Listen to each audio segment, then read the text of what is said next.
We're officially putting the Primo to the test. What about a smoked brisket all night long? We're about to cut into it. To get started, let's season and trim a brisket.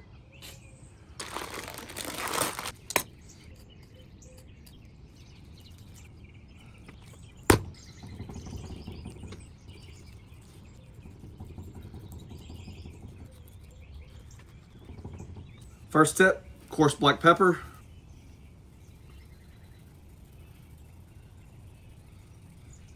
Next step, diamond crystal kosher salt.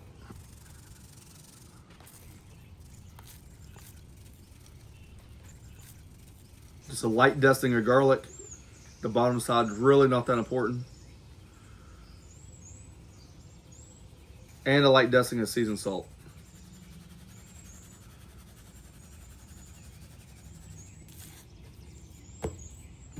Same thing on the fat side. A little bit more mindful of that garlic. And one more pass on that seasoned salt. All right, from there we're gonna put it on a cooling rack, just let it do its job, and that gives us plenty of time to start our Primo Ceramic Grill. I've just got leftover charcoal from the last few cooks. It's a miscellaneous mix of Jealous Devil briquettes and rockwood. So this is my first long cook. So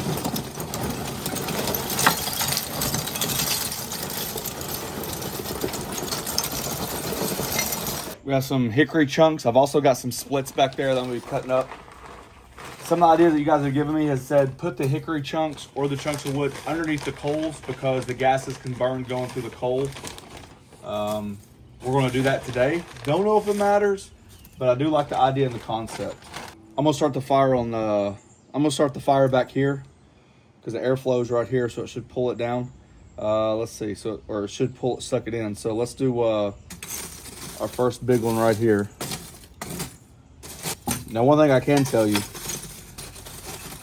I see people evenly space their charcoal on long cooks. And if you don't know your burn pattern, that's not gonna make much sense because there's a lot of times you won't even burn all the charcoal. So what I'm banking on is it eating this way. So a lot of my wood is gonna come this way first. And by doing so, you know, obviously, at a certain point, you start losing the smoke flavor from the wood on the meat, right? Like it's not going to pick up the same amount of smoke 6 or 8 hours in as it does the first 4 hours. Now you can argue what temperature and how long a piece of meat takes on smoke, but it's been proven as long as smoke is giveth, the meat taketh. It just depends on how much. So, like I said, I got splits I can adjust and all that stuff later on. Start off with a fire starter. I very rarely use commercial fire starters, but on this instance, bring it back from that ceramic a little bit, kind of protect it. We're going to. I'm just gonna make a little teepee with my charcoal. Kind of like the same idea as using your charcoal chimney where you start about 10 pieces. It's kind of like the same idea, right? Just mount the charcoal up, let that fire do its thing, and you'll have like a hotbed to start the rest of your coals. All right, with the trimmings, I'm gonna trim some of the fat. We're gonna smoke that on there as well. Hopefully get some smoked beef tallow. I like doing that, but honestly, I am stuffed to the max with tallow, so I'm not gonna worry about too much of it. Since the meat itself is so lean, you can kind of see the strip right here. There's just no fat running through there at all. We'll probably just grind that up off camera, or I might chop it up and do it for like taco meat, ground beef, something like that. But I'll make sure I write on the package lean. We'll freeze it, save it for another day. Many of you recommended a guy on YouTube. Correct me if I'm wrong. I do not know his name, but wears a red plaid shirt, smoking with dad or dad smoking or something like that. And one of the videos you guys recommended was how he does a double. I don't even use them, so you can imagine my philosophy. Double heat sink, because the fire comes up, hits the ceramic, which makes it hot. And then you put your meat right on top of it, which makes it a hot spot. So what he does, he doubles it, because that way it's a double heat sink, it's a double deflective. But he has to have an air gap, and I thought, golly, man. For all the people that get on me for not using it, then you go to the extreme of using 2 of them. So I got an idea. I'm going to try to use it. We'll see. I do understand the concept. Once he showed it, I understand it. I want this to go pretty fast. Got it nailed about 200. One thing I'm doing about this brisket, which is typically different, is I'm gonna try to keep the Primo pretty low.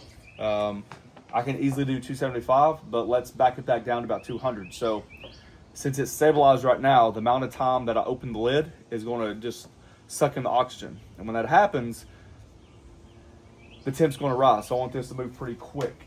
And I still don't exactly know how I'm gonna do it. So just bear with me.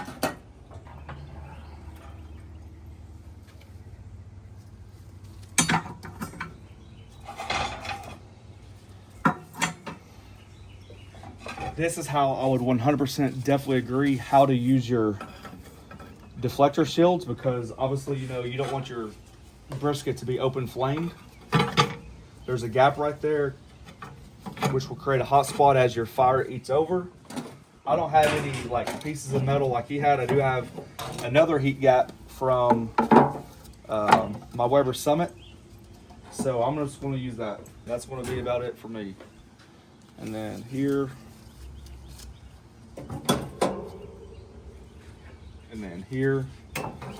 And just to clarify, that piece of metal right there is air gapped. It has an air in it. We talked about it in our original video. Let me clean my grates. No doubt when looking to compare this towards the Weber, the one thing that intrigued me was the oval design, obviously, because about what we're doing. Put a nice chunk of meat on there just like that. Let's see. The fire is going to start on this side. So just in case, I'm going to put the thicker part above the fire like this. Have my wood chips and wood chunks set up in case I need them. And then we're pretty good. I'm gonna put an external chef's temp thermometer on there just to monitor the temps as I do other things. But other than that, I'm gonna let it ride. I'm gonna try to keep how low. I'm gonna try to see how low I can keep it. I'm not gonna mess with it too much at all. I'm still having problems out of my lid. Damn thing is super tight. I gotta. Golly. As it warms up, it kind of loosens up. See that? But if it's not hot, it doesn't do crap. So let's open it back up to where we were. I was pretty confident 200, so we'll see what happens. Alrighty, we've hit the 6-hour mark. We're at 236 degrees. Once I got it dialed down, I haven't really touched it. Maybe the high might be 244. I haven't really been lower than 230, somewhere through there, so I'm good with it. Maybe not 225 like some people say they can nail it, but you know what? 15-degree difference, I'll take it all day long. So I have a theory before I look at it. Take your emotions out of it, and hopefully somebody scientifically can answer the question without saying that they invested $2,200. I don't care about the investment on the grill. I just have a simple question. My air vent is barely open, which is how we're able to keep those low temps. Now, I'm not disagreeing with how efficient this grill is. My question is, since it is so efficient and you don't really have much airflow at all, is that the best way to do it? Would we have like a more benefit of being less efficient, because that way you burn more fuel? More fuel is more flavor because you go through more chunks of wood. If you think about an offset, right, you get your coal bed dialed down and then you're just adding a log every 40 minutes-ish, 45 minutes. But a lot of times you have your stack wide open. So on a cook like this, I'm burning probably, after the coal bed's done, maybe 10 logs, something like that, maybe more, maybe 12. Whereas you saw the chunks that we had, we haven't added any more wood. So the amount of wood consumption is so different. On the Weber Summit, we're able to keep the vents open a little bit more because you're going to burn through more, right? And it might have an advantage of having more flavor. Being so efficient, you're not able to burn up as much fuel. Some people will say, well, you save on charcoal. Well, I'd rather burn a little bit of fuel and have a little bit of flavor. That is before I taste it, and that's before I see it. So that's the question.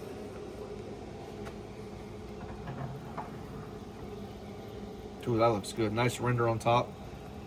Fats render down. So I'm just gonna take a quick gander at the old poke. 153, so we're not even installed yet. 157. So I'm gonna keep it just like this. I'm not gonna rotate it. I'm sure that fire is eaten from here over. I am going to, however, take some of that fat, let it drip off. What is the point of that? So that the bark dries out? Yeah. I'm gonna place this piece of wood right underneath it like that. And then we'll check it on in 2 hours. Right on the 8-hour mark. So here's our smoked tallow.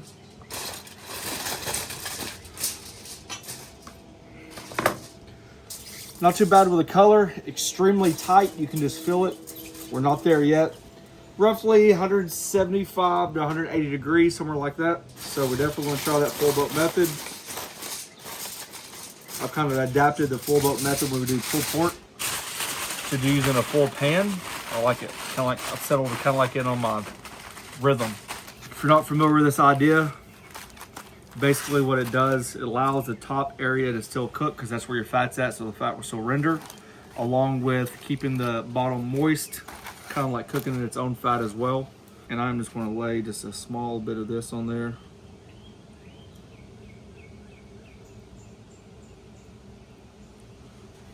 Back on the pit it goes. And since we're going to do a long hold, then I'm not going to bring it up to the 200s. Maybe like 195. A lot of people recommend that. Some people will recommend 190 degrees. This will probably be my first time doing it. I am going to go ahead and add a thermometer. Let's see. Using that Chef's Temp probe thermometer. And what we'll do is, I think I'm going to bring it up about 195 degrees. Let it cool out outside. And then we'll hold it in our little toaster oven on warm for about 150 degrees for tomorrow morning. Now that's one thing I do believe in is long hold. But I don't want to bring it all the way up to the 200s since we already know that this piece of meat was extremely lean to begin with. Don't have a lot of area to play around with. You wouldn't think it's as hard as it is to sleep overnight smelling the brisket inside your house. Like before you go to bed, when you wake up, and all the other shenanigans. So here we go. Held overnight, temperatures about 144 degrees. The reason why we're able to do that is because our little countertop oven, we have a link listed below. We talk about it all the time. It's really been a game changer. Our big oven, your standard house oven, I think we have Frigidaire. The lowest it goes is 170. 170 is way too hot. We have a countertop oven. It can go as low as like 80 degrees, but that's in the danger zone, right? Danger zone is typically 140 to 141 or 140, depends on what state, what the FDA says at that time. But we were able to hold it at like 145 degrees all night.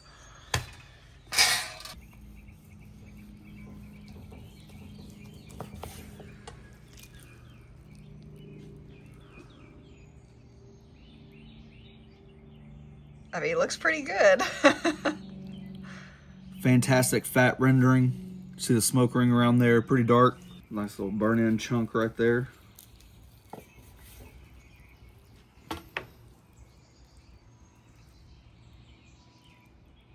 Nice little slice of the fatty.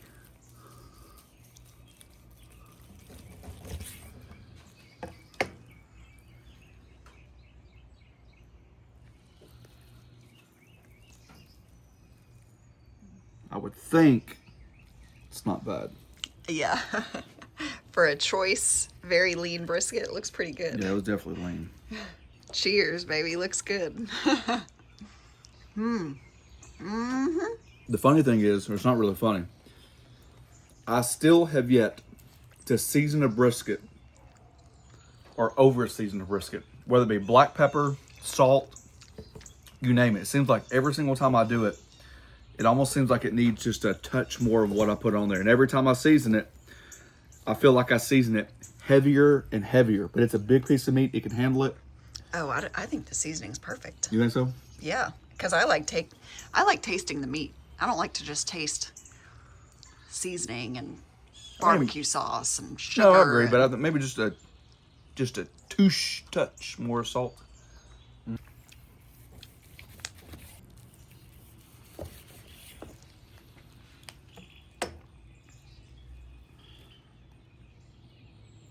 Still got a little moisture in there, not bad.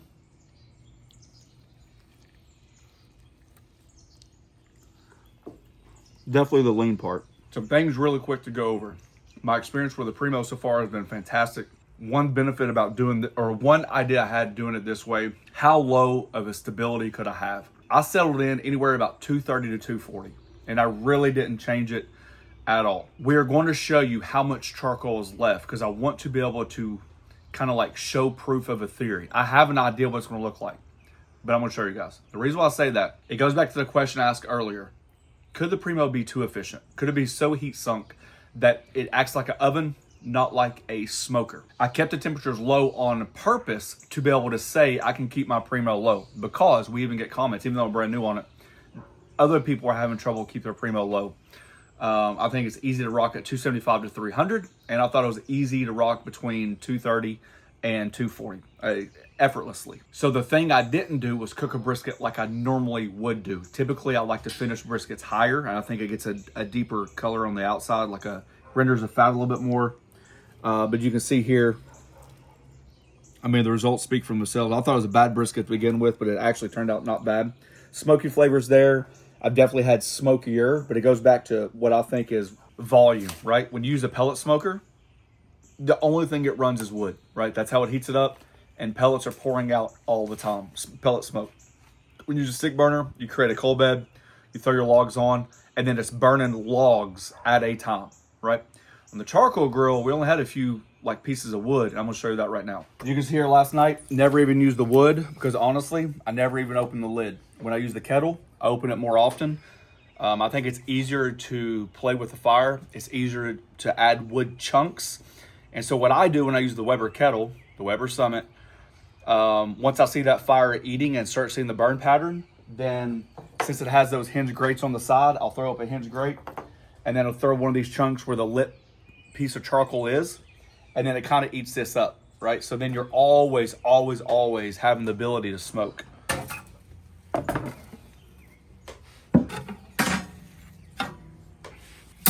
Boy, it looks like there's a lot of charcoal left. Considering it was on there for 11 hours, that's why like it just burns me up when people say, "Oh, I added like all this charcoal to the bottom," or once you add all this charcoal, you don't have to add charcoal again. I'm just like, it's just a different theory and method. Doesn't mean it's right or wrong, but I knew this was going to be the case. And you can see right here the burn pattern. So we started our fire start about right here, and all it did was eat up the middle. So there's probably wood chunks in here that was never even used, depending on where you put it. So you would take this, clean it out, and then you have all this charcoal left over. My problem with this is, I don't disagree with it, but what if I don't want this amount of charcoal left over? Then I guess you could just separate it. I don't know, it's just a different theory. But like I said, as much charcoal is left over, I would probably say half of what I put in there. So you're not getting charcoal flavor, you're not getting wood flavor as much, and I think you noticed that on the brisket.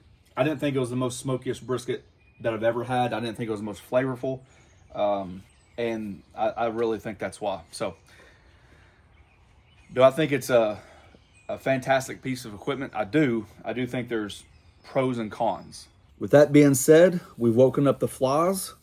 They're starting to do its thing.